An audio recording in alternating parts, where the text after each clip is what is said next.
Ukraine just hit something big in Russia. In a historic night, it has taken out something that Putin can never replace, and Russia's president is shaken. A key plant burns, and it's not the only thing. Ukraine did everything right in a single night. Redkino, Belgorod, Bryansk, and Saratov are all burning, and there's not a thing that Putin can do about it. We'll start with the village of Redkino, nestled away in the Fier region of Russia. That village is home to a plant that produces fuel for two of Russia's most vital missiles, the Kh-55 and the Kh-101. Putin thought the plant would be safe. The air is sandwiched between Moscow and St. Petersburg, and Ukrainian drones would have to travel hundreds of miles to reach it. And that's just what they did. According to United 24 Media, the early hours of February 7th saw Ukrainian drones take flight in the direction of Redkino. They bypassed Russia's scant air defenses and scored direct hits on a plant that reportedly produces a rare missile fuel known as Desolin-M. That fuel is now burning, along with the plant that produces it, and Russia can't deny what is happening. NASA's FIRMS platform recorded an active blaze at the plant in the immediate aftermath of the strike, with residents on the ground also shooting footage of the fire and the thick black smoke pouring out of the plant. One of these videos, shared on X by United 24 Media, shows the blaze as it is shot from a distance. Through a tree line, we see fires. We hear the buzz of incoming drones and the desperate firing of Russian air defenses as they fail to stop the weapon that Ukraine has sent into Redkino. The drone hits its target, causing a massive explosion, and the Redkino plant burns. More footage shared by the Astra Telegram channel shows one of Ukraine's drones en route to the plant. The channel says that residents also reported a chemical odor emanating from the destroyed plant, suggesting that Ukraine's drones struck something very important. The Redkino experimental plant is a large Russian industrial enterprise specializing in the development and production of chemical products. The company's website states that the plant has been a manufacturer of unique chemical products for the aviation and space industries for several decades. The keywords here are several decades. In one night, Ukraine has destroyed something that Russia has relied upon for at least as long as Putin has been in power. And we'll come back to why this particular plant and what it produced was so important later in the video. First, we told you that everything was burning in Russia, and we weren't lying. The Redkino strike has captured all of the headlines, but it was only one in a series that Ukraine pulled off on February 7th, heading over to Bryansk. Ukraine deployed its Neptune missiles and high-mobility artillery rocket systems, or HIMARS, to destroy energy infrastructure throughout this Russian region, plunging many of Bryansk's residents into darkness.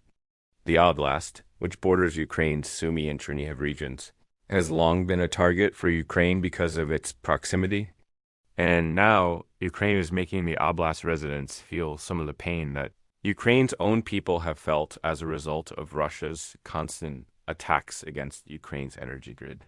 The Bryansk regional governor, Alexander Bogomaz, reported the attack, stating, "The armed forces of Ukraine attacked our region using long-range Neptune missiles and HIMARS multiple rocket launcher systems. As a result of the attack, power supply was disrupted in 7 municipalities. Special and emergency teams are working to restore power supply." For what it's worth, Ukraine's military hasn't released an official comment on the attack, with the Kyiv Independent noting that it wasn't able to confirm the veracity of Bogomaz's claims. And still, it seems likely that Ukraine pulled this off. Russia has a long history of trying to deny that attacks ever take place, so confirmation of a successful strike is rare enough to be notable. And there was more, a lot more. On the night before Ukraine made Redkino and Bryansk burn, it also targeted the Russian Oblast of Belgorod, another of the regions that sits across the border that Ukraine shares with Russia. Belgorod was targeted with massive shelling that caused serious damage. Reuters reports the Belgorod regional governor, Vyacheslav Gladkov, as stating, "The enemy has shelled the civilian city of Belgorod. Everyone knows we have no military targets. There has been serious damage. I have been out to look around, Gladkov claimed during a somber address to the Belgorod public. This is a disingenuous statement. Gladkov is claiming Belgorod's innocence as Russia continues to send missiles, like the KH-101 that we'll be covering later in the video, to attack Ukraine's energy infrastructure. Russia turned energy facilities into military targets. Ukraine is just teaching Putin what that really means for his people. Ukraine's president, Volodymyr Zelensky, has also refuted Gladkov's claims about Ukraine's strikes against Russia's energy infrastructure. When asked on February 8th whether Ukraine has the resources to attack energy infrastructure ahead of pure military targets, Zelensky said that they are one and the same. We don't have to choose whether to strike military targets or energy infrastructure. He sells that energy. Putin sells oil. So, is it an energy target or a military target? Honestly, it's the same thing. He sells oil, takes the money, invests it in weapons, and uses those weapons to kill Ukrainians, Zelensky explained. Gladkov's statements at least lend some context to the potential reason why the Bryansk regional governor also confirmed Ukraine's strikes in his region. Russia is trying to paint Ukraine as a terroristic nation for its attacks on the Russian energy grid. The hypocrisy is off the charts. As the Center for European Policy Analysis noted in December, all 15 of Ukraine's thermal power plants have been damaged or destroyed by Russian strikes. One series of Russian attacks on November 25th alone snatched power away from 40,000 people in Kyiv, 21,000 in Dnipro, 20,000 in Odessa, 13,000 in Chernihiv, and over 8,000 in Kharkiv. Either the Bryansk and Belgorod governors are ignorant of what their own country is doing in Ukraine, or they know and they're trying to use Ukraine's attacks on their oblasts for propaganda purposes. Either way, it doesn't matter. Belgorod's energy infrastructure is also burning, and we're about to tell you how badly. But before we go deeper into that, you're watching the military show. If you haven't subscribed yet, now is the perfect time. Back to Belgorod. According to a February 7th report in the Kyiv Independent, blackouts and power outages were being reported throughout Belgorod in the wake of Ukraine's strike on the oblast's energy infrastructure. And these outages weren't isolated incidents. The outlet says this is the third time in a week that widespread power outages have affected the city of Belgorod. Ukrainian missiles had also struck the region on February 3rd and February 6th, appearing to target the Luch thermal power plant that supplies about 10% of Belgorod's heat. What we're seeing here is Ukraine giving back what it has been receiving in spades. Russia's missile attacks on Ukraine's energy facilities aren't going to stop. That's why Ukraine targeted Red Kino, and we'll be coming back to why that strike matters very soon. But if Putin isn't going to stop attacking Ukrainian energy infrastructure, then he has made that type of infrastructure a military target. Ukraine is only responding in kind, and it's leading to Belgorod citizens being plunged into the darkness and the freezing cold. Just like Russia is doing to tens of thousands of Ukraine citizens.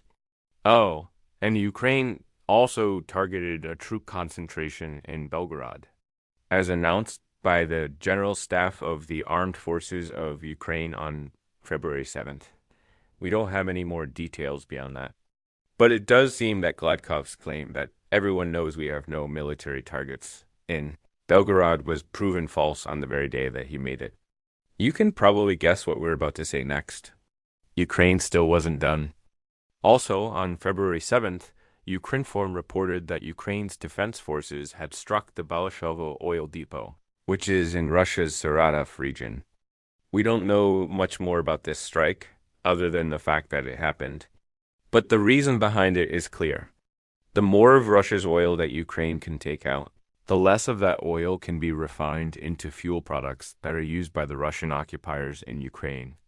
Armored vehicles and tanks can't run without fuel. Neither can aircraft, which require aviation fuel that is refined from oil.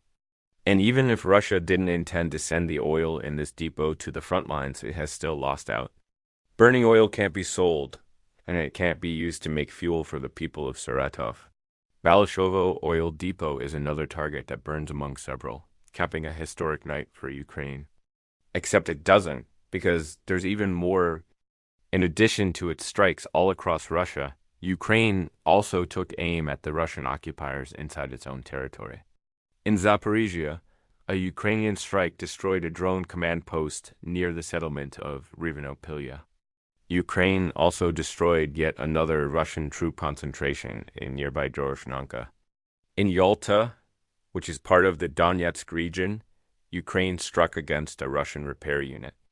And also in Donetsk, Ukraine destroyed another drone command post in Mykolaiv, along with a multiple launch rocket system that Russia had stationed in Poltavka. In both of these regions, the more soldiers, drones, and equipment that Ukraine destroys, the less intense Russia's assaults become. Less intense assaults mean slower territorial gains for Russia, assuming it can make any at all. Phew. We told you that February 7th was a hister.